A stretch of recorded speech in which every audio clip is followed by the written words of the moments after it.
आज अपन integration by substitution की आगे का पार्ट बता रहे हैं। टॉपिक वही है, सब्स्टिट्यूशन ही होगा आगे चल के। लेकिन उसमें integral of the form sine m x cos m x, sine m x cos n x का इंटीग्रेशन कैसे करना बताएंगे। तो इसमें एक रूल बताते हैं कि जो m है, अगर m ऑड है, देखो इसमें m अगर ऑड है, मतलब साइन की पावर m जो है वो ऑड है, तो cos x को t मानना। n अगर ऑड है ना, ऑड है, तो साइन x को t मानना है। और m और n दोनों ऑड हैं, तो किसी को भी t मान सकते हैं। cos x को t मानना है और साइन x को t मानना। अब क्यों ऐसा कर रहे हैं उसका रीजन तुमको हम बताएंगे प्रॉब्लम करके। तो प्रॉब्लम हमने लिखा है, एक प्रॉब्लम है जैसे sine the power 3 cos x, right. तो इसमें अपन को क्या है, m ऑड है, तो किसको t मानेंगे, cos x को। अब क्यों मानेंगे वो अपन को इसी में समझ में आ जाएगा। पहले क्या करना है, साइन x 3 है ना, तो इसको 2 इंटू साइन x लिख दो। रीजन जरूर समझना कि क्यों ऐसा कर रहे हैं। अब इसमें साइन स्क्वायर x को 1 माइनस कॉस स्क्वायर x कर लो, कॉस स्क्वायर, ठीक है। और कॉस द पावर 4x को यहां लिख लो, साइन x dx, ठीक। अब इसमें हमने बोला था कॉस x को t मानना है, वो इसीलिए क्योंकि इसका डेरिवेटिव साइन x क्रिएट हो गया। कॉस x को t मानना है, डिफरेंशिएट करना है, इसी को बोलते सब्स्टिट्यूशन, है ना। This is minus sine x, मतलब sine x dx is minus dt। Put कर दो इसमें, ऐसे पुट कर देना, ठीक। तो integration i equal to 1 minus T square t the power 4 और sine x dx is dt।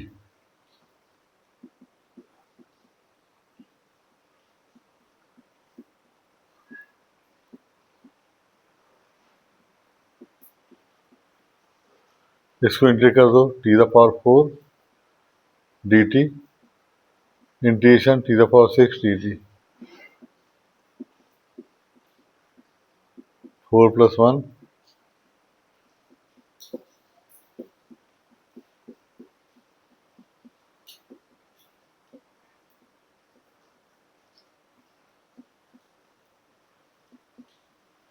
T क्या माना है, टी है cos x।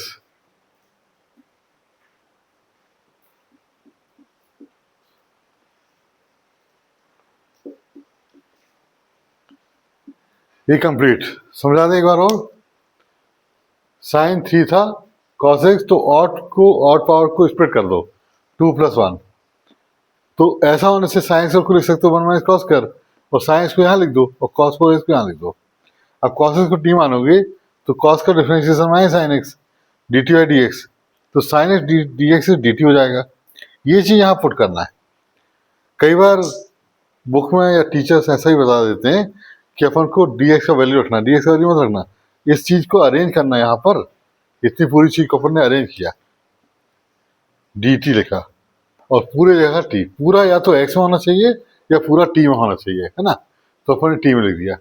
अब t का dt वगैरह करके अब इंटीग्रेट कर दिया अलग, तो इंटीग्रेशन t5/5 t7/7 हो गया, और इस तरह से इसका आंसर आ गया, राइट। साइन स्क्वायर x है और cos the power 5x dx है। इसमें भी ऑड पावर को स्प्लिट करोगे, मतलब sine square x cos 4x cos x dx। अब देखो साइन स्क्वायर एक्स है, वैसे रहने दो। कॉस 4 को लिख दो कॉस स्क्वायर एक्स का स्क्वायर,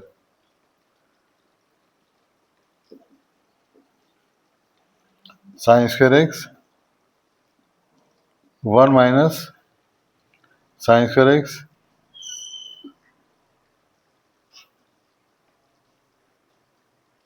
ठीक। अब क्या करना है, साइन को टी मानना है।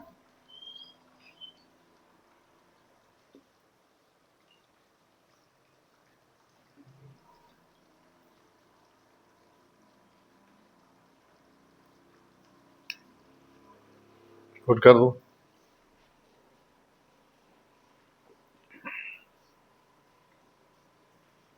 T square 1 minus T square का होल स्क्वायर, ठीक है, 4 था ना पावर, और कॉस एक्स डी एक्स को डी टी, ये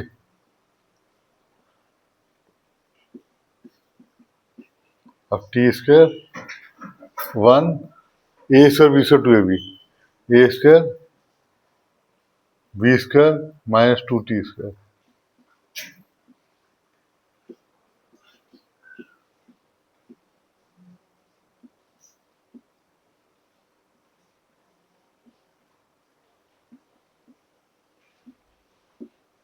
अब बस इसको इंटीग्रेट कर देते हैं, एक ही पावर बढ़ाते जाओ।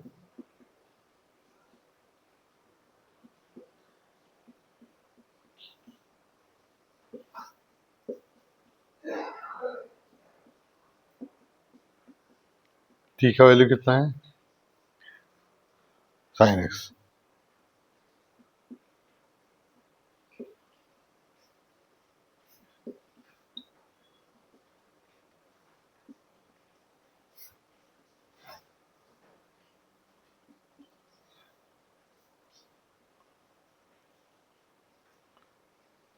ये आ गया, ठीक। मतलब 4 माइनस 8, मतलब 8 4 पावर 8 पावर, राइट, अलग अलग पावर माइनस नहीं हो सकती। इसमें अपन कोशिश करेंगे 10 बनाने की कोशिश करेंगे, sign 4x cos 4x cos 4x, ठीक। ये आ जाएगा 10 पावर 4x और यहाँ सेक पावर 4x, ठीक। देखो ये 10 द पावर 4x है, और यहाँ पर एक सेक स्क्वायर एक्स को 1 प्लस 10 स्क्वायर लिख देंगे, और एक सेक स्क्वायर को सेव करके रखेंगे।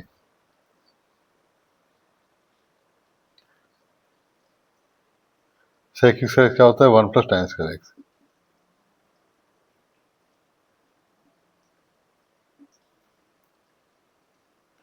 अब 10 एक्स को टी ले लो, लेट 10 एक्स इज टी, जिसको टी मानना है इसको डिफरेंशिएट करना है।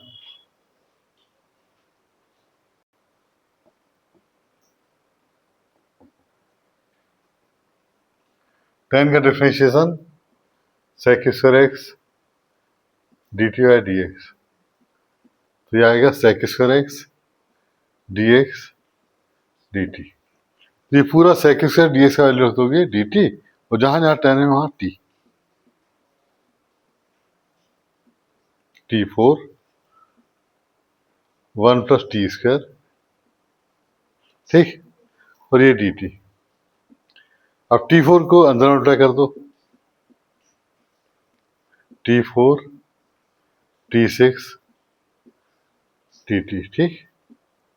ये आएगा टी द पावर 5/5 और टी द पावर 7/7, ठीक। I equal to 1/5, t the power 5 को लिख सकते हो, टी क्या है 10x,